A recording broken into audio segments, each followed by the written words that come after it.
Aujourd'hui, la CGT est reconnue dans son Tour de France saisonnier. Le bilan pour cette année 2015 reste très positif à notre sens, puisqu'on a pu rencontrer énormément de saisonniers, de vacanciers aussi, à qui on explique le pourquoi de notre caravane, la démarche. Alors les saisonniers à Paris travaillent déjà dans la ville la plus visitée au monde.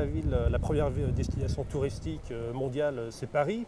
Et donc on sait, d'après les statistiques de l'INSEE, d'après un certain nombre de statistiques, qu'il y aurait à peu près 500 000 contrats de saisonniers signés chaque année en Île-de-France. Il n'y a pas de saison à Paris, non, effectivement, l'activité est constante. Il peut y avoir des choses plus événementielles ou autres. Donc effectivement, c'est quand même, on peut penser que la plupart des contrats CDD saisonniers à Paris sont abusifs. Ouais. Là, ça va faire un mois que je suis en travail saisonnier, donc je suis là juste pour le mois de juillet.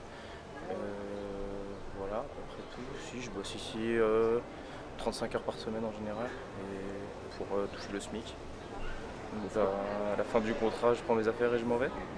Quelque part, c'est abusif de les prendre en tant que saisonnier, car ça exempte le patron de payer la prime de précarité de 10%. Mais à Paris, on trouve plutôt des jeunes.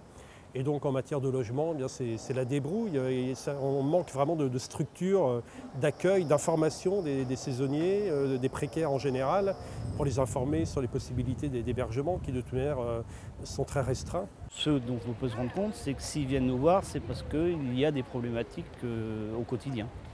Du style un grand hôtel du secteur de Saint-Malo où on loge 8 saisonniers dans 4 mètres carrés avec 8 matelas au sol et un bac à douche. Donc, nous avons pris contact avec les camarades de l'UL de Dinan qui étaient avec nous. Donc eux ont saisi l'inspection du travail afin de régler cette situation.